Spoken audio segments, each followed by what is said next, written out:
Nah, melihat kedua adiknya yang shock dan ketakutan juga, Mas Hanif pun mengajak, udah yuk dek, kita pergi dari tempat ini diam-diam melalui sela-sela dinding jerami tuh. Kalian jangan panik, kalau kalian panik.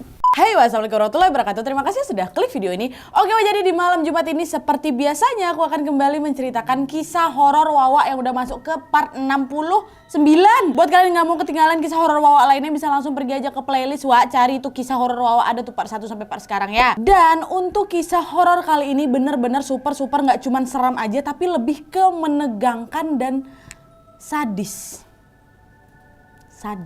yaitu tentang sebuah kisah liburan yang awalnya berjalan menyenangkan Wak, berubah menjadi menegangkan dikarenakan si peserta dari liburan ini terjebak dan hampir menjadi korban di pemukiman kanibal,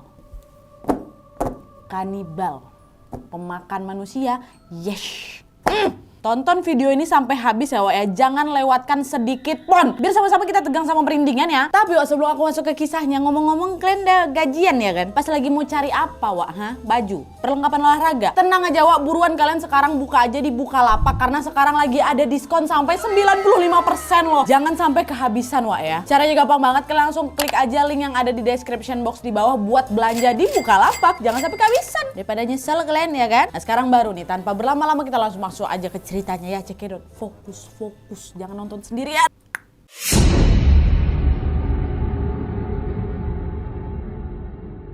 Oke Wak, jadi kisah horor malam ini datang dari Wawa aku yang minta namanya untuk disebut Heru aja. Halo Mas Heru. Nah Heru ini menceritakan pengalaman horor yang dialami oleh temannya yang bernama Aldi, yang memang berlibur bersama kedua kakaknya ke salah satu desa yang kita sebut aja nama desa ini M ya, di salah satu provinsi di Indonesia. Kejadiannya memang cukup lama Wak, sekitar tahun 2008 lalu. Nah jadi yang pergi berlibur bertiga Wak ya, Aldi sama kedua saudaranya ini ada Mas Hanif sama Mbak Ica. Dan FYI aku mau disclaimer dulu ya Wak ya, memang cerita mengerikan ini bukan Mas Heru yang mengalami, melainkan Aldi dan saudara-saudaranya kan. Tapi setelah aku confirm langsung nih sama Heru sudah confirm kalau cerita yang dia bawakan ini atas izinnya Aldi dan saudara-saudaranya, terutama Mas Hanif Wak. Karena Mas Hanif juga ingin kisah yang mereka alami bersama ini diangkat di kisah horor Wawa kita supaya bisa diambil pelajaran dari kisah yang sudah mereka bertiga alami. Nah memang bukan Aldi langsung yang menulis Wak, dia minta tolong sama temannya Mas Heru inilah. Kenapa? Karena Aldi mengaku dia sangat trauma Wak jika menceritakan hal ini lagi. Jadi melalui izin mereka, Heru lah yang mencoba menuliskan kisah horor Wawa mereka ini ke emailnya kita. Gitu ya. Nah oke, lanjut lagi nih ke kisahnya. Jadi kan sebenarnya niatan mereka bertiga untuk pergi berlibur ini sempat tidak mendapatkan izin dari kedua orang tua mereka Wak. Karena menurut kedua orang tuanya Aldi, berlibur ke desa itu cukup jauh, mengingat tempat mereka ini berada di Jakarta. Ini mereka berliburnya beda pulau loh Wak. Bukan satu pulau Jawa, itu tidak, beda pulau. Tapi pada akhirnya mereka bertiga pun mendapatkan izin dari kedua orang tua mereka. Asalkan mereka harus mematuhi perkataan saudara-saudara mereka di desa M tersebut, harus kompak lah gitu. Nah tapi sebelum mereka berangkat Wak, mereka bertiga ini sebenarnya sudah mengalami kejadian-kejadian aneh, udah kayak pertanda gitu loh, jangan berangkat gitu. Yang pertama, di suatu malam Aldi ini terbangun karena lapar kan, muncullah niat dia ini mau bikin mie instan. Pergilah si Aldi ini ke dapur. Nah saat dia membuka bungkusan mie instan itu di dapur Wak, Aldi melihat dari ekor mata kirinya ada sosok dengan muka berlumuran darah dan berkata, "Sudah malam dek, sedang apa kamu?" Aldi yang dengar itu langsung terbirit-birit lah pergi ke kamarnya. Dan dia pun langsung mengurungkan niatnya untuk membuat mie Wak, sambil menahan lapar lah itu Aldi di kamarnya kan, lanjut tidur lagi. Nah itu keanehan pertama. Kejadian aneh lainnya adalah uangnya Mas Hanif Wak, yang dia siapkan untuk berlibur tiba-tiba hilang lenyap. Padahal Mas Hanif ini sudah mengumpulkan uang yang dia sisihkan dari gaji setiap bulannya untuk bekal selama berlibur nanti. Tapi anehnya uang tersebut betul hilang lenyap, gone gitu loh Wak. Waktu itu Mas Hanif ngerasa nggak mungkin Aldi sama Mbak Ica nih yang ngambil. Bahkan kedua orang tuanya nggak mungkin lah ada yang berani ngambil uang tersebut. Nah gegara duitnya udah hilang ini Wak, akhirnya terpaksa lah mereka minta ongkos kepada kedua orang tuanya mereka. Bukannya mengurungkan niat untuk berangkat gitu Wak kan, ini nggak tetep kekeh mau berangkat walaupun uang tuh nggak ada. Akhirnya minta orang tua. Nah itu kejadian aneh yang dialami sama Mas Hanif. Mbak Ica juga Wak. Nah Mbak Ica ini kenapa Nak? Nah Mbak Ica itu bermimpi bertemu seorang kakek dan kakek tersebut berkata, "Jangan pergi dari Pulau Jawa hanya karena untuk bersenang-senang," kata kakek itu. Nah Mbak Ica pun menceritakanlah mimpi yang dialami ini ke Aldi dan Mas Hanif. Tapi namanya udah udah kepengen kali pergi berlibur ya kan Wak. Mereka pun sepakat untuk ya udah kita nggak usah hiraukan kejadian-kejadian aneh yang sempat kita alami sebelum pergi nih deh Bang. Positif thinking aja kita udah lama loh ngerencanain ini, masa nggak jadi berangkat ya kan? Ini kita tersugih saja nih gara-gara memang dibilang sama mama papa nggak boleh, makanya kita tuh jadi kayak ngerasa kejadian-kejadian aneh ini sebagai sebuah pertanda, padahal mah enggak, udah kita positif thinking adek ya, gitulah kata mereka. Nah sebelumnya Wak, mereka bertiga ini sama sekali tidak pernah mengalami kejadian-kejadian horor. Entah kenapa saat berencana berliburan ke desa M ini mereka jadi ngalamin kejadian-kejadian aneh itu, padahal walau ya pada akhirnya mereka tetap berangkat aja sih. Udah lah nih, berangkatlah itu mereka semua kan, pamit sama mak papanya. Nah di hari keberangkatan mereka ke desa M Wak, kejadian aneh pun terjadi lagi di bandara. Dimana pada saat itu Mas Hanif ini kan mau buang air, pergilah dia ke toilet kan. Dia pun memasuki bilik ketiga dari 4 bilik WC yang memang sudah disediakan di sana. Nah saat lagi buang air itu Wak, Mas Hanif ini dengar ada yang masuk ke bilik nomor 2. Mas Hanif nggak hiraukan tuh awalnya, sampai tiba-tiba orang yang berada di bilik nomor 2 tersebut menggedor dinding bilik Mas Hanif. Keras, dan gak cuma diketok aja, ada suaranya juga yang mengatakan sebaiknya kamu urungkan niatmu pergi. Cah bagus, kata dia gitu. Nah Mas Hanif terkejut lah ya kan, apa nih? Kok dia tahu aku mau pergi? Akhirnya karena penasaran Mas Hanif langsung cepat-cepat selesaikan buang airnya, kan keluar dia nih berniat untuk menunggu orang yang berada di bilik nomor 2 itu. Karena Mas Hanif penasaran kali Wak, kenapa orang tersebut ngomong kayak gitu ya kan? Ditunggu lah kan.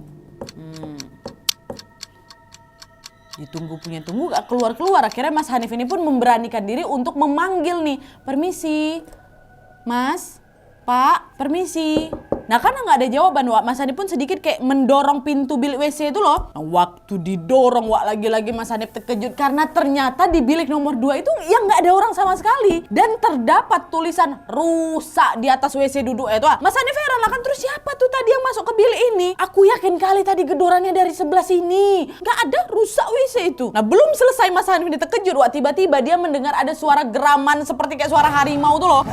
Wow gitu dari bilik situ. Akhirnya gara-gara itu tanpa pikir panjang Mas Hanif pun langsung lah berlari keluar ya kan. Nah udah ada lagi tuh loh pertanda padahal kayak jangan berangkat, jangan berangkat. Nah tapi masih kekeh juga kalian ala. Nah singkat cerita Wak, sampailah mereka di desa M ini. Nah mereka ini dijemput oleh om mereka. Biar gampang kita sebut aja namanya Om Yadi Wak ya. Nah karena setibanya mereka di desa M itu sore hari Wak, dan jarak dari rumah Om Yadi ini masih cukup jauh. Akhirnya mereka memutuskan untuk sholat maghrib berjamaah di musola dekat desa M. Habis itu barulah ini lanjut ke rumahnya Om Yadi. Nah singkat cerita mereka pun tibalah di rumahnya Om Yadi kurang lebih jam 7 malam lah gitu. Nah sesampainya di rumah Om Yadi menyampaikan kalau kalian tidak boleh ngomong sembarangan ya, karena ini bukan rumah kalian. Dan kalau kalian misalnya mau main jangan jauh-jauh dari rumah ini, karena desa M ini masih dikelilingi hutan yang memang masih sangat rimbun kali. Dan kalau kalian sampai tersesat ke dalam hutan itu akan sangat sulit mencari kalian. Paham? Ya Om, paham. Oke, kata mereka. Nah FYI Wak, Om Yadi ini memang tinggal sendirian di rumahnya di desa M itu. Karena Om Yadi ini bekerja di pabrik pengelola gula tebu di daerah situ. Dan anak sama istrinya tinggal di Jogja katanya. Dah lah tuh kan, akhirnya udah sampai, mereka pun asik-asik ngobrol lah Wak. Dan tidak terasa waktu sudah menunjukkan pukul 11 malam. Dah tidur yuk dek, Mas. Sudahlah pada tidur tuh. Istirahat ya kan? Dah tuh. Nah 3 hari berlalu tidak ada keanehan yang terjadi di desa M itu Wak. Sampai di hari keempat Om Yadi ini mau pergi ke pasar yang memang lokasinya cukup jauh dari rumah karena persediaan makanan mereka di rumah itu sudah menipis. Terus Aldi sama kedua kakaknya ini dititipkan kepada sesepuh kampung. Nah kita sebut aja nama sesepuh ini Pak Rahmat ya. Pak Rahmat, saya titip 3 keponakan saya ya, saya mau pergi ke pasar. Oh ya udah ya nggak apa-apa, nanti saya liatin, kata Pak Rahmat ini kan. Dah lah tuh pergilah Om Yadi. Nah karena mungkin bosan kan Wak ya, saat itu Aldi ini ngajaklah kedua kakaknya, Kak main ke belakang rumah yuk Kak, yuk belakang rumah Pak Rahmat. Karena memang Wak halaman belakang rumah Pak Rahmat ini luas sekali gitu loh. Terus ada banyak bunga-bunga warna-warni gitu. Nah yuk deh sama-sama kita ke sana, katanya kayak gitu kan. Nah nggak lama kemudian Pak Rahmat bilang, mau kemana kalian? Jangan jauh-jauh main ya nak ya. Ya Pak, aman tuh, kami di sini-sini aja gitu sambil cekiki kan ya, have fun lah gitu ceritanya. Nah karena mungkin keasikan main lah itu ya, tanpa terasa Aldi sama kedua kakaknya ini pun bermain sampai sore. Anehnya lama-lama mereka ini kayak semakin jauh gitu loh dari rumahnya Pak Rahmat dan rumah warga lainnya. Nah karena udah ngerasa agak jauh nih, Mas Hanif pun ngajak, yolah dek dah balik ke rumah Pak Rahmat, dah sore ini. Udah terlalu jauh nih kita mainnya dari jalan, yuk balik. Dah lah tuh, oh iya mas, kata mereka kan. Kedua adiknya pun setuju Wak, dan mereka pun bertiga pulang. Tapi sayangnya mereka bertiga tidak menemukan jalan pulang Wak. Yang ada di sekitar mereka tuh cuman ya hutan belantara aja, pohonnya tinggi-tinggi, semak belukar juga. Padahal mereka yakin betul mereka hanya berlari-berlari kecil aja dan tidak melewati jalan yang berkelok-kelok gitu. Logikanya mereka harusnya cukup berjalan lurus saja kan udah pasti nyampe tuh di rumahnya Pak Rahmat. Tapi kok pas balik nyatanya mereka berada di tengah hutan gitu. Semakin mereka mencari jalan keluar Wak, mereka malah semakin masuk ke tengah hutan tuh. Biar kalian tahu, cahaya matahari pun udah tertutup tuh sama pohon-pohon. Pohon-pohonnya enggak pohon-pohon kecil Wak, pohon-pohon tinggi besar. Kok kita ada di sini ya? Perasaan kita dari tadi nggak ada masuk-masuk hutan kan? Iya bang, nih kenapa nih, gimana dong? Kata, udah jangan panik, yuk kita jalan pulang. Jalanlah nih bertiga adik beradik sampan golek nih kan, sambil bergandengan mencari jalan keluar Wak. Sambil juga sesekali meminta pertolongan, tolong gitu. Berharap ada warga yang bisa mendengar suara mereka Wak. Tapi sampai tenggorokan mereka serak nih ya, tidak ada satupun warga yang mendengar teriakan mereka. Mas Hanif ngecek jam kan, aduh, tidak terasa ternyata hari sudah jam 8 malam Wak. Lepas 8 malam. Tadi mau balik sebelum asar ya kan, sampai jam 8 malam ya kelelahan lah mereka. Saking lamanya mereka mencari pertolongannya. Akhirnya mereka pun memutuskan untuk ya udah yuk kita istirahatlah di bawah pohon tuh yuk. Iyalah bang, udah nggak kuat adek, dah istirahatlah tuh duduk bertiga di bawah pohon kan. Mungkin saking capeknya Wak, terlelap, ketiduran mereka di sana. Nah di tengah tidurnya Wak, Mas Hanif ini terbangun dan sadar kalau mereka masih berada di tengah hutan juga. Aku pikir mimpi tadi, rupanya betulnya kami belum keluar juga. Akhirnya Mas Hanif pun langsung membangunkan kedua adiknya kan dan kembali mencari tempat yang lebih aman lagi Wak. Deyo lanjut lagi yuk, bismillah yuk, nggak apa-apa, kita bentar lagi balik kok. Ya. Dah lah tuh, saat mereka bertiga berjalan kembali Wak, mereka menemukan ada cahaya nih di balik semak belukar. Melihat itu ya mereka sangat lega dan senang lah kan, karena akhirnya Wak kita bisa menemukan pemukiman warga, kata mereka gitu kan. Tapi ternyata betapa terkejutnya dan terherannya mereka bertiga setelah mereka menyadari bahwa mereka sedang tidak berada di sebuah pemukiman biasa Wak, melainkan pemukiman dengan rumah kayu yang beratapkan jerami dan penduduknya hanya menggunakan jerami pada bagian, maaf ya, bagian itu kemaluannya. Ini bukan warga biasa nih. Dan apesnya lagi Wak, keberadaan Aldi sama kedua kakaknya itu diketahui sama penduduk sana. Dan kalian tahu mereka bertiga ini pun langsung ditodong pakai tombak dan tangan mereka langsung diikat Wak. Diikat tangan mereka bertiga. Ya Allah.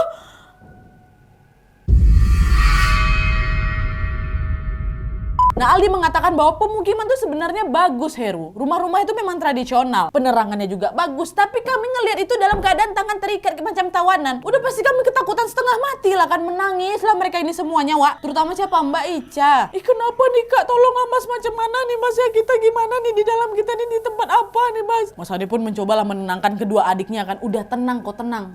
Ini pasti ada jalan keluarnya, udah tenang. Tapi namanya juga udah takut ya kan, diikat pula tuh tangannya. Ya kira mereka cuma bisa pasrah dan nangis lah Wak. Nah terus tidak lama kemudian mereka bertiga nih kayak didatangi sama semacam kepala suku gitu lah Wak. Karena kata Aldi, cara berpakaiannya itu kayak sedikit berbeda dengan penduduk-penduduk lainnya. Dimana kepala suku itu menggunakan bulu-bulu burung merak gitu yang diikat di kepalanya dan menggunakan kayak kalung tengkorak yang mereka sendiri juga nggak yakin itu tengkorak siapa. Kalau kata Mas Hanif, kalau misalnya dilihat tuh ya kayak tengkorak kepala monyet. Nah, dan pada saat itu kepala suku ini berbicara dengan bahasa Melayu Wak. Sedangkan penduduk-penduduk lainnya menggunakan bahasa yang Aldi sama kedua kakak itu nggak mengerti sama sekali. Nah kepala suku ini bertanya intinya, kalian ini siapa dan datang dari mana? Nah Mas Hanif yang memang sedikit mengerti bahasa Melayu pada saat itu pun akhirnya menjelaskan lah dari A sampai Z gini Pak, tang diceritain tuh semuanya. Sampai akhirnya kenapa mereka bisa ada di tempat ini. Nah setelah dijelaskan Wak, ikatan tangan mereka itu pun akhirnya dilepas nih atas persetujuan kepala suku. Dan mereka pun langsung dijamu sama makanan yang berbahan dasar singkong, buah-buahan dan juga ada minuman Wak. Nah Aldi sama kedua kakaknya memang gara-gara kelaparan ya kan, langsung menyantap jamuan dari kepala suku itu. Dan selain dijamu makanan dan minuman juga Wak, Aldi dan kedua kakaknya ini diminta untuk menginap di sana oleh kepala suku sampai matahari terbit. Mereka pun akhirnya aja kan, diterimanya aja lah itu tawaran dari kepala suku dibanding nanti kenapa-napa. Dan saat itu juga mereka diizinkan untuk tidur di salah satu rumah penduduk yang lagi kosong. Dah lah tuh, oke baiklah, terima kasih ya Pak Suku, kami mau tidur gitu dong. Masuklah ini mereka bertiga ke dalam rumah itu kan buat beristirahat untuk menjelang terbitnya matahari. Nah di tengah lagi tidur Wak, Mbak Ica nih terbangun karena dia mendengar ada suara berisik sedikit lagi tuh dari luar rumah. Akhirnya Mbak Ica ini mencobalah mengintip dari sela-sela jeraminya rumah itu Wak. Dan kalian tahu apa yang dilihat sama Mbak Ica? Aduh, aku kalau jadi Mbak Ica nih entahlah langsung pingsan tegak aku loh. Tau kalian? Saking terkejutnya aku pingsan pun nggak bisa turun aku. pingsan berdiri, Mbak Ica melihat para penduduk di pemukiman tersebut sedang berkumpul nih, Wak, mengelilingi api unggun ya kan, sambil menggerogoti atau melahap seseorang yang diikat di tengah api unggun tersebut. Saya nggak kelihatan. Secara bergantian, Wak. Dan pada saat itu Mbak Ica juga melihat para penduduk itu kayak menari-nari gitu dan melakukan macam ritual lah, Wak. Dan kalian tahu ritualnya apa? Ritualnya berhubungan badan tuh di pinggir-pinggir apa itu? Api unggun, Wak. Dan menurut informasi yang mereka dapat, Wak, sebenarnya ada seorang korban atau manusia yang ada di tengah api unggun itu tuh kayak turis dia nih, turis yang tersasar di hutan itu. Karena apa? Karena korban yang dilihat sama Mbak Ica ini menggunakan pakaian kayak ya kemeja sama celana jeans gitu, Wak. Dan tidak berpakaian seperti penduduk pemukiman tersebut. Berarti ini turis tersasar ini. Dan anehnya korban tuh macam lagi tertidur, Wak. Dia nggak berteriak sama sekali, entah mungkin karena sudah hilang nyawanya, entahlah ya. Tapi yang Mbak Ica lihat tuh kayak tertidur, bukan kayak lagi udah nggak ada gitu, ha. Mbak Ica cuma bisa terpaku, Wak, ngelihat kejadian mengerikan tersebut. Nah, tanpa dibangunkan, Wak, Mas Hanif sama Aldi pun terbangun juga nih. Mungkin karena dengar suara berisik itu kan. Mereka terbangun malah nenggur Mbak Ica. Ngapain kau ngintip-ngintip situ? Sini kau dulu. Sini kau dulu, Mas. Aldi tengok nih, ha. Nah, otomatis Mas Hanif sama Aldi pun juga lihatlah itu kejadian itu, Wak. Melihat hal itu Mas Hanif, Aldi pun ikutan shock, Wak. Mas Hanif ngerasa ini udah nggak beres ini. Jangan-jangan ini pemukiman kanibal. Mas Hanif balik lagi nengok jamnya ya kan, dan jam sudah menunjukkan pukul 12 malam, Wak. Nah, melihat kedua adiknya yang shock dan ketakutan juga, Mas Hanif pun mengajak, udah yuk dek, kita pergi dari tempat ini diam-diam melalui sela-sela dinding jeram itu.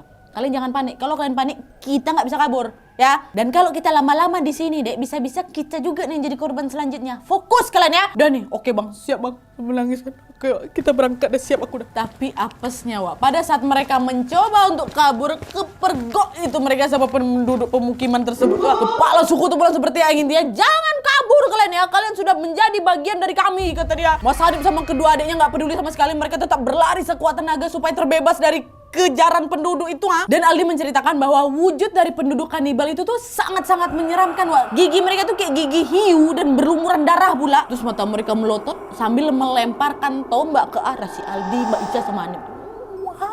Wah, gitu. Tapi untungnya tuh nggak ada tombak yang kena sama mereka bertiga, Wak. Mereka tetap berlari lagi sambil nangis. Ya Allah, tolong kami. Sampai akhirnya mereka masuklah balik ke dalam hutan. Nah, apesnya mereka ini belum selesai, Wak. Belum. Pelarian mereka ini berhenti di pojok tepi jurang. Tau kalian? Mbak Ica tuh hampir kayak terperangkap gitu loh sama penduduk kanibal tadi. Mbak Ica refleks mundur nih kan. Mundur sampai akhirnya jatuh itu, Wak, ke jurang. Jatuh.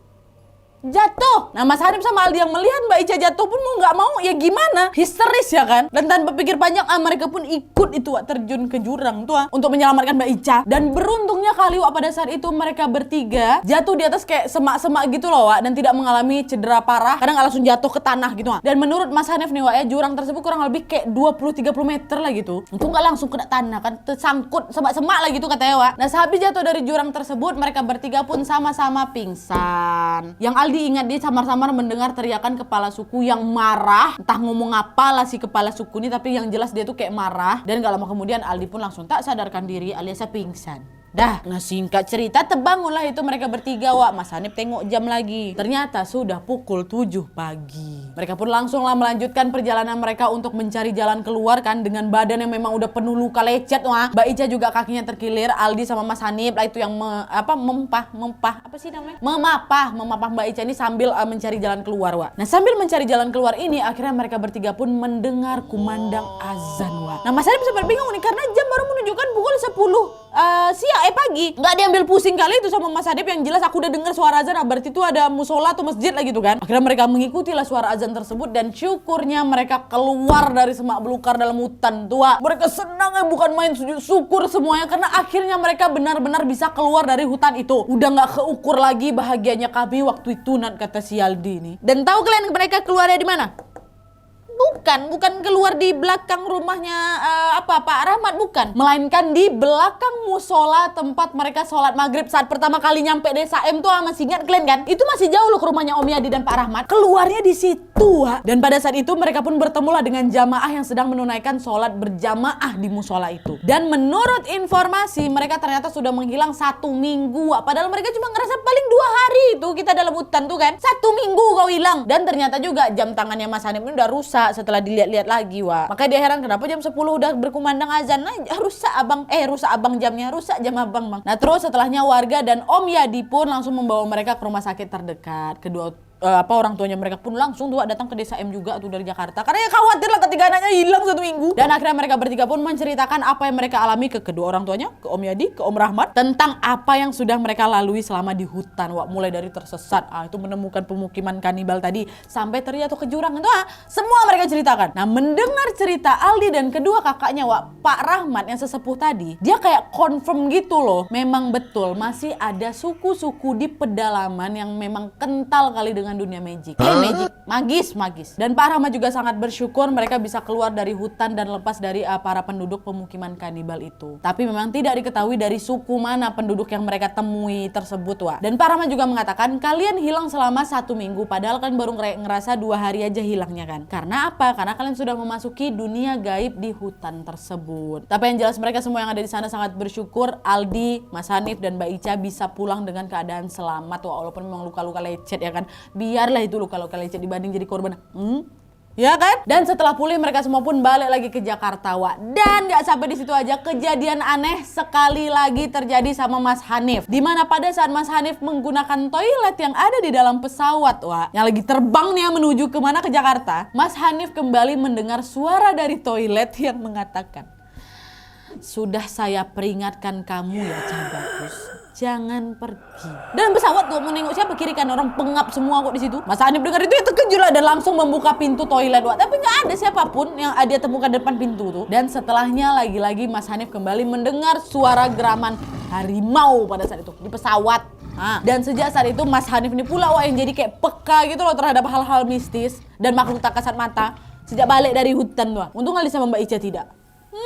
Oke, jadi itu tadi pengalaman horor yang dialami Aldi sama kedua kakaknya, Mas Hanif sama Mbak Ica yang tersesat di hutan ya kan, sampai ketemu pemukiman kanibal dan hampir pula dia jadi korban selanjutnya nih. Ini semua wallahu alam, karena memang semua mereka yang ngalamin, bukan kita ya kan. Memang banyak kali celah untuk orang skeptis yang makin gak percaya sama cerita ini, pasti kayak di film-film kan, Tapi apa daya, ini pengalaman mereka. Semua kembali lagi ke kepercayaan kalian masing-masing nih, ya, karena mungkin kita bakal skeptis kalau memang itu belum terjadi sama kita. Nanti giliran orang skeptis yang ngalamin itu, balik diskeptiskan kau nanti ya kan. Jadi sekali lagi semua kembali ke kepercayaan masing-masing nih, ya. Dan yang jelas dari cerita ini Mas Hanif berpesan, memang kalau kita berkunjung ke tempat orang, ke tempat manapun, kita harus menghargai peraturan di tempat yang kita kunjungi ya. Jangan kalian iya kan tapi nggak dihiraukan. Tengok mereka bertiga udah dibilang sama orang tuanya jangan. Dan berkali-kali juga mereka dapatkan kejadian aneh yang seolah-olah melarang atau menghambat mereka untuk berangkat atau tetap berangkat. Intinya kuncinya nih, ya, nurut tuh kata orang tua. Ya, dan yang jelas aku pengen banget dengar pendapat kalian soal kisah satu ini. Apakah dari kalian juga pernah mendengar tentang pemukiman kanibal di Indonesia? Atau mungkin kalian juga pernah mengalami sama kayak Mas Aldi dan saudara-saudaranya? Kalian tolong tulis di kolom komentar di bawah, Ya, dan buat kalian juga yang pengen berbagi kisah horornya, boleh langsung kirimin aja ke email di bawah ini dengan subjek kisah hororku.